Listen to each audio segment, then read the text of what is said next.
नमस्कार, मैं हूं आपके साथ अंकिता पाल। बुलेटिन की शुरुआत करते हैं तो आपको बताते चलें कि खबर छत्तीसगढ़ के छत्तीसगढ़ के सीएम विष्णुदेव साय अपनी 8 दिन की जापान और दक्षिण कोरिया की यात्रा से वापस रायपुर लौटे हैं। यात्रा से लौटे सीएम साय का एयरपोर्ट पर भव्य स्वागत हुआ। छत्तीसगढ़ के पारंपरिक कर्मा और पंथी नृत्यों से पूरा एयरपोर्ट परिसर लगभग 1 घंटे तक सराबोर रहा। लोगों की बड़ी संख्या में मौजूदगी रही। सीएम साय की लोकप्रियता और उनकी विदेश दौरे की सफलता को खुद ही बयान कर दिया है। इस मौके पर सीएम साय ने लोगों को संबोधित किया और भव्य स्वागत के लिए सभी का आभार जताया है। सीएम साय ने यह भी कहा कि जापान और दक्षिण कोरिया दोनों ही देशों में बड़ा भारतीय समुदाय बसा हुआ है और हमारे छत्तीसगढ़ के लोग भी वहां पर व्यापारिक कार्यों में लगे हुए हैं। उनसे मिलकर बहुत अच्छा महसूस हुआ और ये लगा ही नहीं कि हम परदेश में हैं।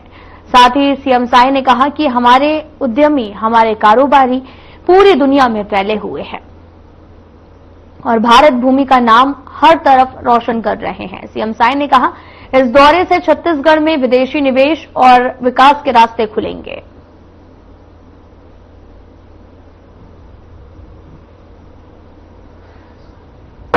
जापान और साउथ कोरिया के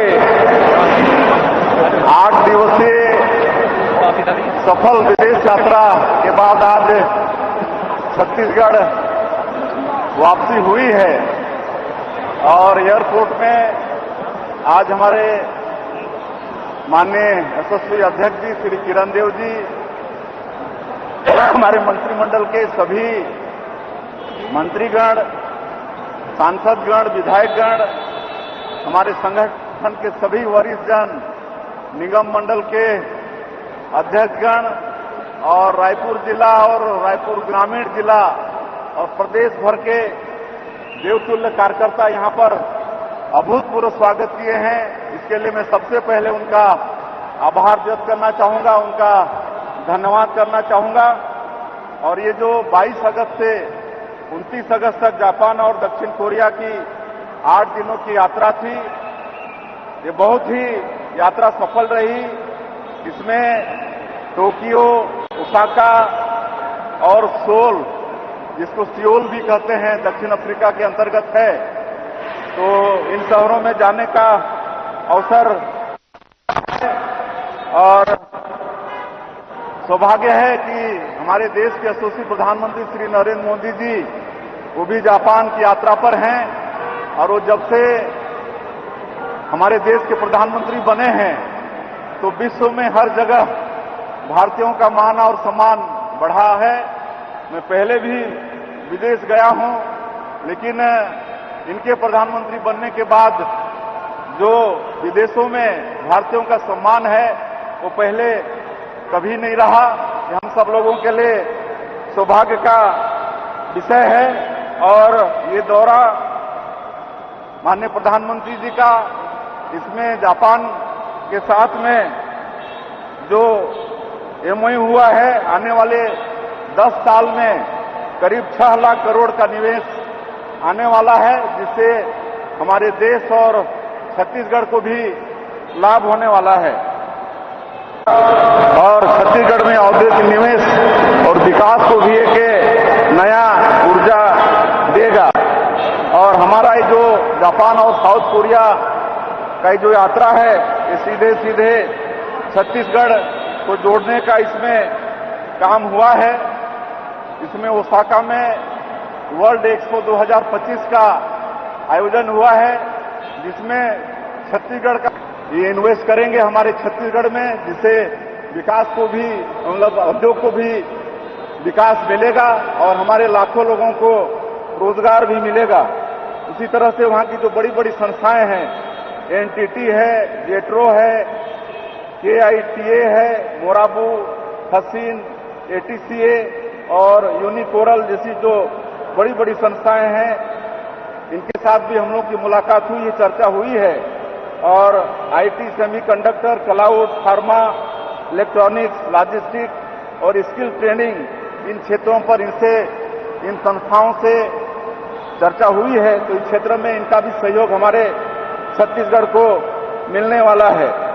कोरिया में बहुत इंटरेस्टेड हैं, हमारी नई उद्योग नीति और हमारे छत्तीसगढ़ के विषय में जो जानकारी उनको दिए उससे बहुत इंटरेस्टेड हैं और आने वाले समय में ये भारी निवेश आएगा, ऐसा मुझे पूरा विश्वास है।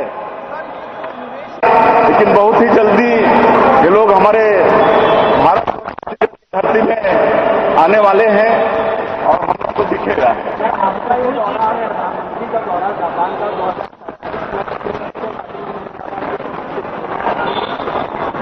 बहुत फायदेमंद होगा।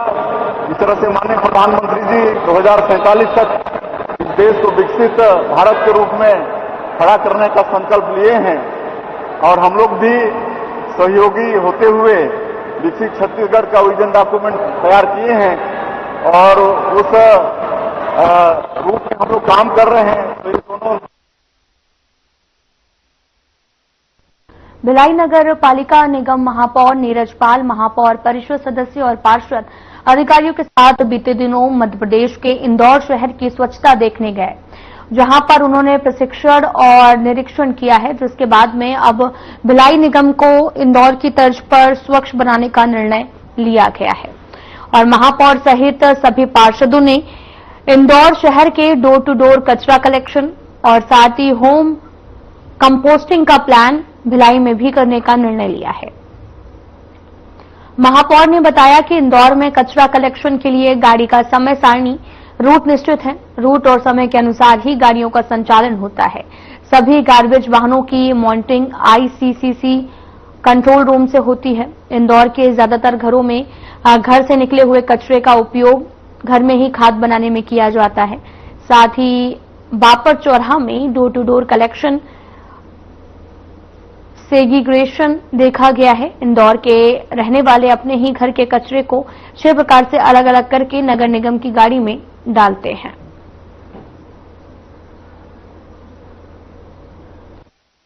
तो मैं इस बात को नहीं मानता हूं। मैं लगातार लंबे समय से नगर निगम में हूं। सरकारें और आती और जाती है, लेकिन हम लोगों की प्राथमिकता शहर के हर आम आदमी को, हर नागरिक को उसकी मूलभूत सुविधा जो सुविधा हमको देनी है वो उपलब्ध कराना रहता है और यही मंशा सभी पार्षदों की रहती है, चाहे वो किसी दल के। भिलाई को इंदौर आप बनाना चाह रहे हो, उसके जगह स्वच्छ बनाना चाह रहे हैं, उसके लिए साधन संसाधन की जरूरत पड़ेगी। फंड लेने मुख्यमंत्री के पास कब जा रहे हैं या 2025 का जो बजट है भिलाई नगर निगम का वो पर्याप्त है? देखिए, मैं तो मानता हूँ मैं इंदौर नहीं बनाने जा रहा हूँ। मैं तो इंदौर से बेहतर बनाने की सोच रहा हूँ। इंदौर नहीं बनाना, इंदौर से बेहतर बनाना है। वो तभी बन पाएगा। बजट पर्याप्त, तो बजट तो बात की बात है। पहले उसके लिए हमको अपने शहर के लोगों को उनकी जिम्मेदारी तय करवानी है, उनको जागरूक करना है। ये शहर तभी बन सकता है। बजट से हमारा शहर प्रथम स्थान पर या रैंकिंग में आगे नहीं बढ़ सकता है जब तक के लोग जागरूक नहीं होंगे। लोगों को एहसास नहीं होगा कि हमको अपने शहर को सुंदर रखना है और स्वच्छ रखना है, तब तक ये संभव नहीं है। बजट तो निश्चित रूप से एक महत्वपूर्ण उसमें हिस्सा है, लेकिन वो बात की बात है। पहले तो जो हमारा पहला काम है उसको हम लोग करें। ये सब बातें तो शासन से निश्चित रूप से मिलेगी। भिलाई की जनता को ये शहर कब तक स्वच्छता दिखे? चुनाव होते रहते हैं। चुनाव कोई मायने नहीं, कोई पैरामीटर नहीं है कि चुनाव के पहले क्या होगा क्या नहीं होगा। मेरा ये मानना है कि जो काम हमको मिला है उस काम को हम जितनी जिम्मेदारी से करें और जितना जल्दी करें उतना बेहतर है। जितनी जल्दी हमारा शहर साफ होगा, स्वच्छ होगा, यहाँ के हर नागरिक के साथ मुझे भी खुशी होगी। कब तक मिलेगा ये कहना तो मुश्किल है, लेकिन हम उसके लिए प्रयास कर रहे हैं। हमारी कोशिश है कि बहुत जल्द हम लोग। इंदौर गए थे आप लोग, आपकी पूरी टीम इंदौर गई थी। कौन सा काम ऐसा था जिसको आप त्वरित रूप से भिलाई शहर में शुरू कर? देखिए, पहली प्राथमिकता हम लोगों को अपने शहर के प्रति जिम्मेदारी, स्वच्छता को लेकर, सफाई को लेकर अपने जिम्मेदारी के प्रति जागरूक करना है। जब तक के शहर का हर नागरिक जागरूक नहीं होगा, अकेले नगर निगम शहर को साफ कर पाए, मैं ऐसा नहीं मानता हूँ। तो लोगों को अपने मोहल्ले के लिए, अपने वार्ड के लिए जागरूक होना पड़ेगा, तब ये शहर साफ हो पाएगा। हमारी पहली प्राथमिकता है कि जो डोर टू डोर कचरा जो हम कलेक्ट करते हैं उस कचरे को अलग से, सूखे को अलग दे और गीले को अलग दे। तभी ये संभव है कि उस कचरे को जब तक कि वो पृथक करके नहीं देगा तब तक के ये बहुत समय लगेगा हमको अपने शहर को साफ करने में। इसकी पॉलिसी के माध्यम से कितना बदल सकता है शहर? देखिए, जो कंट्रोल रूम वहाँ पे है जिसका उल्लेख आप कर रहे हैं, उसमें एक बहुत अच्छा सिस्टम है, कि वहाँ के जो हर वार्ड के डोर टू डोर कलेक्शन का जो रूट मैप है वो उसमें दिखाया जाता है, और अगर कोई घर पे समय पे नहीं पहुंच रहा है कोई गाड़ी, तो उसको घर पे पहुंचने के लिए उस कंट्रोल रूम से डायरेक्शन दिया जाता है कि आप वहां तत्काल पहुंचा, आज आपका समय वहां था, आपने पिछला पॉइंट छोड़ दिया। वो एक मॉनिटरिंग का सिस्टम है, बहुत अच्छा सिस्टम है, उसको भी हम लोग धीरे धीरे इम्प्लीमेंट करेंगे। भिलाई को आप स्वच्छता रैंकिंग नंबर 1 लाना चाहते हैं, किस तरह की आप लोग की तैयारी होगी, और आज से आप लोग शुरू कर रहे हैं तो क्या क्या चीज उसमें नया देखने को? देखिए, सफाई एक हमेशा होने वाली प्रक्रिया है। सफाई आज शुरू कर रहे हैं ऐसा नहीं है बोलने का मतलब ये है कि अगर हम कोई कहीं से कुछ सीख कर आए हैं तो जो काम हम कर रहे हैं, अगर हमको शासन किसी चीज को सीखने के लिए भेज रहा है, कोई विषय को पढ़ने के लिए भेज रहा है, तो अगर उससे हम अपने शहर को वो चीज का इम्प्लीमेंट करके क्या बेहतर कर सकते हैं। सफाई तो अभी भी होती है और लगातार वर्षों से हो रही है, लेकिन उसको बेहतर हम कैसे कर सकते हैं, उसके लिए हमारा प्रयास है। और मैं मानता हूं कि इंदौर का ये दौरा हमारे सभी साथी पार्षदों के साथ जो हम लोगों ने किया, निश्चित रूप से शहर के लिए वो प्रभावशाली है। हमेशा से बात होती रही है कि प्रोसेसिंग प्लांट की बात होती रही है, जिसके कारण भिलाई 7वें नंबर पे आ गया, एक समय पे 3 नंबर पे भी था, लेकिन अब 7वें नंबर अब धीरे धीरे उसका साथ गिर रहा है। क्या वजह मानते हैं? आज जो रैंकिंग हमारी 7वीं आई है, 3 लाख से 10 लाख की आबादी में देश में 7वां स्थान, ये अभी तक की हमारी बेस्ट रैंकिंग है। जो तीसरा स्थान है वो प्रदेश में, 7वां जो फर्स्ट 3 में है, फर्स्ट तीसरे स्थान पर भिलाई, लेकिन देश में 4,500 लगभग जो निकाय है उसमें 3 लाख से 10 लाख की आबादी में हमारे शहर को 7वीं प्राथमिक रैंकिंग मिली है, जो हमारे लिए संतोषजनक है। इसको और बेहतर करने की जरूरत है, और इसके बाद जब ये 7वीं रैंकिंग आई और माननीय मुख्यमंत्री जी, नगरीय निकाय मंत्री के द्वारा हमको हमारे नगर निगम को पुरस्कृत किया गया, तो हमारे सभी पार्षद साथियों का ये एक उत्साहवर्धन भी था, और हम लोगों को एक कोशिश थी कि अगर हम 7वें पे आ सकते हैं तो और भी ऊपर आ सकते हैं। सरकार की बात करें, भिलाई निगम की बात करें तो कांग्रेस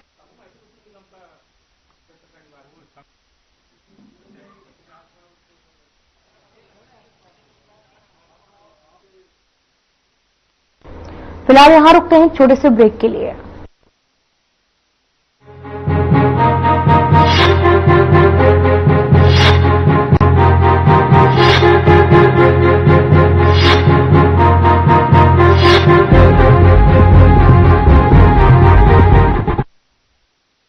क्या आप जिम जाते हैं, कसरत करते हैं, फिर भी आपकी सेहत नहीं बनती?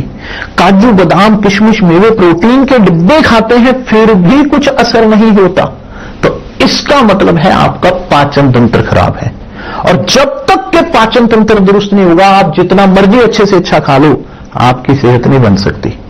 इसलिए हमारी संस्था सन्यासी आयुर्वेदा ने एक ऐसी दवा का निर्माण किया है जो कि आपके लिवर, आपके पाचन तंत्र को दुरुस्त करने का काम करती है, ताकि आप जो भी खाएं उसका पूरे का पूरा निचोड़ आपके शरीर को लगे, आपकी भूख बढ़े, खाया पिया सही से लगे, नया खून बने, हड्डियों में जान आए, वजन बढ़े और आप मोटे तगड़े खूबसूरत पर्सनैलिटी के मालिक बन जाएं। सिर्फ 699 रुपए की पूरे 1 महीने की दवा होती है, और आप इसे घर बैठे 011-45454545 पर फोन करके दवा मंगवा सकते हैं।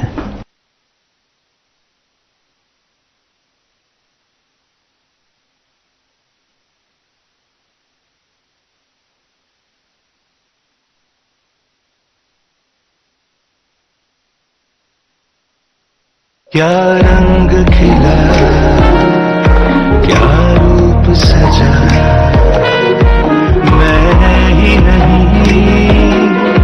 दुनिया ने कहा।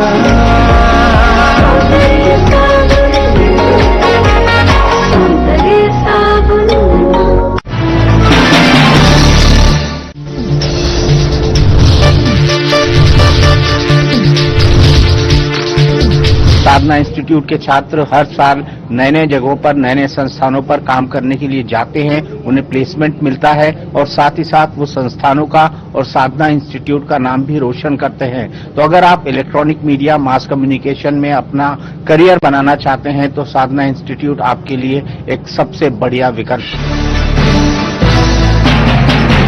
क्या रंग खिला, क्या रूप सजा, मैं ही नहीं दुनिया ने कहा।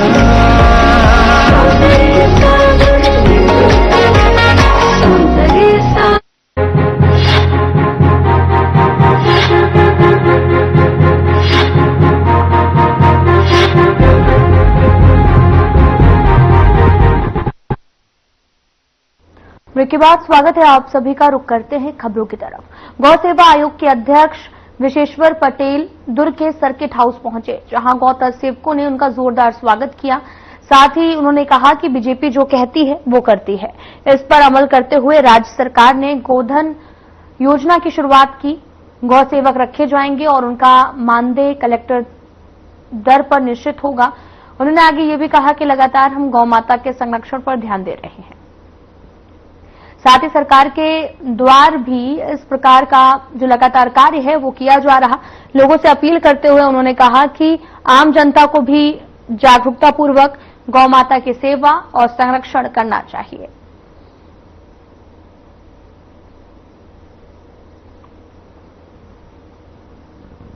एक स्वयंसेवी संस्था सेलेक्ट फाउंडेशन और चतुर्भुज संस्था के द्वारा स्वयंसेवी संस्थाओं को जो छत्तीसगढ़ विकसित छत्तीसगढ़ और उसमें युवाओं का भागीदारी, सामाजिक संस्थाओं का, इस पर सेमिनार था, उसी में शामिल हुआ था। सरकार बने 20 माह हो चुका है और अब तक सड़कों पे गाय दिख रही है, एक्सीडेंट में गाय भी मर रही है, लोग भी मर रहे हैं। कब हम गाय मुक्त सड़क देख पाएंगे? इसके लिए अभी सरकार ने गोधाम योजना शुरू की है और मूर्त रूप में बहुत जल्दी आ जाएगी, तो ये सब समस्या का समाधान हो जाएगा। 200 आयोग के आप अध्यक्ष हैं। लगातार देखा जाता है कि छत्तीसगढ़ अब बीफ एक्सपोर्ट के लिए भी उनका नंबर बढ़ता ही जा रहा है। छत्तीसगढ़ में काफी मात्रा में छत्तीसगढ़ से बीफ एक्सपोर्ट नहीं हो रहा है। तो नहीं, यहाँ से नहीं हो रहा है। गौ तस्करी के लिए उपाय अपना रहे हैं। गौ तस्करी के लिए हमने सभी जगह एक हर जिले में नोडल अधिकारी बना है पुलिस विभाग में, और जहाँ भी सूचना मिलती है उसको व्यवस्थित करते हैं, रोकने का प्रयास कर रहे हैं। एक मेरा ऐसा व्यक्तिगत मानना है और मैं आयोग में भी इस विषय को रखा हूँ, उसके माध्यम से उस दिशा में कार्य कर रहे हैं। गाय बाहर नहीं रहेगी, किसी न किसी संरक्षण में रहेगी, अभिरक्षा में रहेगी, तो गाय तस्कर के पास जाएगा ही नहीं। उस बिंदु पर कार्य कर रहे हैं और आने वाले भविष्य में सभी गाय किसी न किसी इसमें आश्रय में रहेगी, गोधाम में, किसी किसान के पास में। तो इस दिशा में सरकार जो है बहुत गंभीरता से चिंतन कर रही है। बिलासपुर में एक महिला अपने घर में ही बीफ काट के उसको बेच रही है। गरियाबंद में भी ऐसे मामले आए हैं, तो उस पर कार्यवाही बिलासपुर नहीं, तखतपुर है। बिलासपुर जिले, बिलासपुर का तखतपुर का है, उससे संज्ञान में आया था, उसको तो अंदर कर दिए हैं। और ऐसा क्या है कि यहाँ पर कई प्रकार से जो विघ्न संतोषी हैं, समाज में विघ्न पैदा करना चाहते हैं, समाज में कहीं न कहीं वर्ग संघर्ष करना चाहते हैं, ऐसे जो है वो उसको प्रोत्साहन दे रहे हैं। इस पर भी कड़ा नियंत्रण हो रहा है। गाय को हम राष्ट्र माता मानते हैं। देखिए, गाय जो है जीवन काल में किसान को 30 लाख से अधिक इनकम, जो दूध नहीं देती वो गाय दे सकती है, मरने के बाद 1 लाख तक का होता है। गो में अवश्य लक्ष्मी, गोबर, गो और बर यानी गाय का वरदान है गोबर। ऐसा जो है गोबर में एंटी रेडिएशन है। आपके मोबाइल जो है इसका रेडिएशन दूर करना है, मेरे मोबाइल में लगा है 1 ग्राम गोबर में इसका रेडिएशन आप इसमें नापेंगे तो मेरे में कम मिलेगा, पूरा तो समाप्त नहीं होगा। तो ऐसा जो गाय है, आज धरती माता जो है वो हो गई है, बीमार हो गई है, उससे उत्पन्न अन्न जो है विषयुक्त स्लो पॉइजन हो रहा है, उसको हम खा रहे हैं। कैंसर, अस्थमा, दमा, सब प्रकार की बीमारियां हो रही है। उससे भी मुक्ति पाना है तो गोबर गोमूत्र का उपयोग करना पड़ेगा। गाय दूध नहीं देती, बैल दूध नहीं देता, और बैल रहने कुछ उपयोगी नहीं है, बैल तो दूध नहीं देगा, मैंने बैल जो है उपयोगी नहीं है ऐसा कहकर छोड़ देते हैं। और तो उसका गोबर गोमूत्र तो उपयोगी है। एक दिन में सामान्य गाय जो है कोसली नस्ल की 10 किलो गोबर और 7-8 लीटर गोमूत्र देती है, तो उसका तो उपयोग करने, तो इस दिशा में सरकार कार्य कर रही है। प्रत्येक गोदाम को प्रशिक्षण केंद्र को में विकसित किया जाएगा। हमारे पास मास्टर कैंप अभी 138 तैयार हैं और 450 पहले मेरे कार्यकाल में योजना चली तो उसमें भी तैयार हुए हैं। सबके माध्यम से हम प्रशिक्षण दे करके और जन जागृति अभियान अभी 100 वो ग्राम जन जागरण यात्रा निकली थी गर्मी में, आपको ध्यान में रहा होगा। उसके माध्यम से जन जागृति करके सरकार के माध्यम से सब कार्य होना संभव ही नहीं है बिना मेरे व्यक्तिगत मानना है जब तक के जन सहयोग नहीं होगा, जन भागीदारी नहीं होगी। इस दिशा में कार्य कर रहे हैं। गोधाम योजना कब तक मूर्त रूप में सामने रहेगी? वो अतिशीघ्र प्रक्रिया में है। आज भी मैं कहा कि तत्काल भी डॉक्टर को आपके सामने बुलाया था, कल विज्ञापन वो जारी कर देंगे। 7-8 दिन में स्वयं सेवी संस्था का आवेदन आ जाएगा, 60 नोट करके फिर चयन करने की प्रक्रिया शुरू हो जाएगी।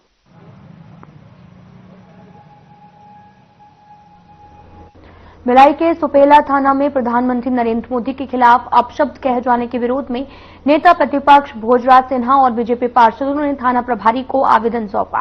बीजेपी नेताओं ने कांग्रेस नेता राहुल गांधी और कांग्रेस नेता मोहम्मद नौशाद के खिलाफ कड़ी कार्रवाई की मांग की है।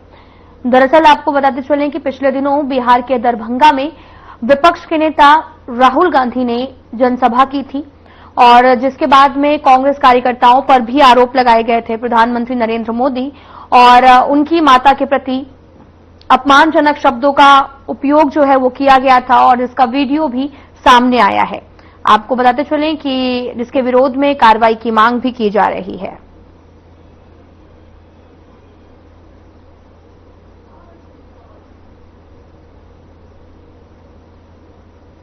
कल दिनांक 28 तारीख को बिहार के दरभंगा जिले में कांग्रेस पार्टी व आरजेडी के द्वारा एक संयुक्त मंच पे अपने भाषण के दौरान देश के यशस्वी प्रधानमंत्री जी को अभद्र मां की गाली देते हुए एक वीडियो आज मेरे मोबाइल पर माननीय देश के गृह मंत्री जी के द्वारा खेद प्राप्त वाला बाइट और लिखित में बयान पढ़ने को मिला और वीडियो पूरे दैनिक समाचार पत्रों के मार्फत से देखने को मिला। इससे निश्चित हम भारतीय जनता पार्टी के लोग इस शहर के हम भी जनप्रतिनिधि हैं और किसी भी जनप्रतिनिधि को इस प्रकार से मां की गाली देना और उनके बारे में गलत टिप्पणी करना, वो भी देश के यशस्वी प्रधानमंत्री को गाली देना निश्चित कहीं ना कहीं बहुत बड़ा अपमान है और ये इस प्रकार की राजनीति कहीं ना कहीं पूरे देश को एक दिशा की ओर, गलत दिशा की ओर ले जाने का काम कर रही है। हम आज पूरे नगर निगम के हम सभी पार्षद जितने उपस्थित हुए हैं, हम मांग करते हैं कि ऐसे लोगों के खिलाफ में अपराध दर्ज होना चाहिए और इनके ऊपर कार्रवाई होनी चाहिए। लेकिन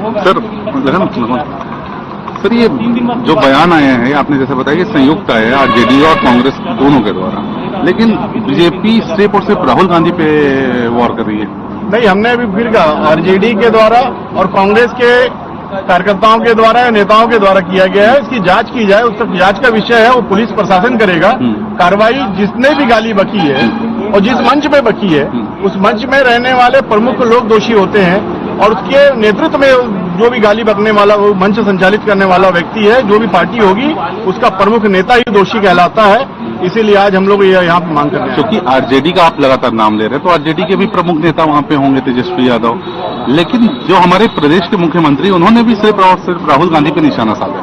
देखिए, मैं आज फिर आपको बताना चाहता हूं कि आरजेडी के नेता हो चाहे कांग्रेस के नेता हो, प्रमुखता से लेकर के इस देश के नेता प्रतिपक्ष के तौर पे भूमिका निभाने वाले राहुल गांधी उस मंच में थे, तो बड़ा चेहरा वो है। हम उसको भी लेकर के और विधानसभा बिहार के नेता प्रतिपक्ष को भी हम उस मंच में ले गए हैं। उस मंच के मार्फत से हम दोनों पे कार्रवाई चाहते हैं और दोनों की जो भी गाली बका होगा और जिस किसी ने भी देश के प्रधानमंत्री को परिवार को गाली बका है, निश्चित दोषी उसके ऊपर कार्रवाई होनी चाहिए। सुपेला थाना में ज्ञापन देने के लिए आए और एफआईआर दर्ज करने की मांग कर रहे हैं। दरभंगा में कल हमारे देश के यशस्वी प्रधानमंत्री जी को सार्वजनिक मंच से गाली दी गई है, जिसकी हम लोग घोर निंदा करते हैं और कांग्रेस और विपक्षी पार्टी की कुंठित मानसिकता की घोर निंदा करते हैं। आगे इस पे आप लोग कार्रवाई चाहते हैं?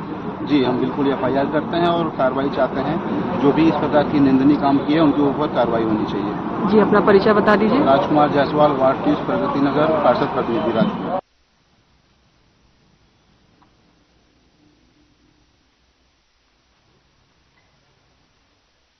बीजापुर जिले में 24 अगस्त को नाव पलटने से इंद्रावती नदी में डूबी 2 छात्राओं के शव बरामद कर लिए गए हैं। बाढ़ बचाव टीमों ने लगातार खोज और रेस्क्यू अभियान चलाया है, जिसके बाद में शवों को परिजनों को सौंप दिया गया है। साथ ही जानकारी के मुताबिक इंद्रावती नदी के नेलगोंदा घाट पर नाव का संतुलन बिगड़ने से यह हादसा हुआ है और घटना के बाद में पुलिस, एसडीआरएफ और नगर सेना की टीमों ने राहत और बचाव कार्य शुरू कर दिया है।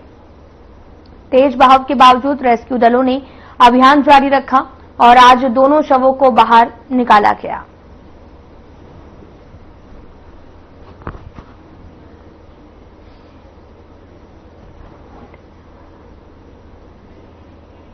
सर, हम लोग को 24 तारीख को तहसीलदार द्वारा की सूचना मिला था कि नीलगोंडा घाट में लकड़ी में नाव में पार करते हुए 2 बच्चे उलटने से बह गए थे। तो सूचना के माध्यम से हमारे बाल बच्चा टीम वहां आई और रेस्क्यू ऑपरेशन चालू किए। उस दिन शाम तक ढूंढे, नहीं मिल पाया। जब दूसरा दिन फिर सुबह आए तो पानी का जलस्तर, नदी का जलस्तर बहुत ज्यादा बढ़ जाने के कारण हमको बॉडी ढूंढने में बहुत दिक्कत हो रही थी। फिर उसी वक्त सूचना मिला कि मरकापल टापू में जिंदा व्यक्ति फंसा हुआ है। तो हम लोग वहाँ बॉडी ढूंढने को छोड़ के जो जिंदा व्यक्ति था उसको रेस्क्यू करने के लिए आए, उसको टापू से निकाले, सुरक्षित स्वास्थ्य विभाग के मेडिकल टीम को सौंप दिए। उसके बाद से लगातार हमारे बाल बच्चा टीम तो बॉडी को सर्च करने में लगे थे। आज दोनों बॉडी को एक मरकापल घाट में और एक मंगलमर घाट में दोनों बॉडी को निकाल कर उनके परिजनों को सौंप दिए। सर, हमारे बाल बच्चा टीम है, हर जिला में बाल बच्चा टीम नगर सेना का है। तो हमको हमारा अधिकारी हम लोग को जिम्मेदारी दिया गया है कि जहां भी बाढ़ आता है उस क्षेत्र में जाके लोगों को रेस्क्यू करना, जान माल का रेस्क्यू करना और ज्यादा नदी नाले उफान पर होते हैं तो लोगों को पार होने से रोकना, ये सब हमारे विभाग के अधिकारी हमको बताते हैं। और हमारे बाल बच्चा जो टीम है हमेशा 24 घंटा तत्पर रहते हैं, किसी जगह में किसी भी समय पे जाने के लिए और जाते हैं और कार्य करते हैं। फिलहाल बुलेटिन में इतना ही। नमस्कार।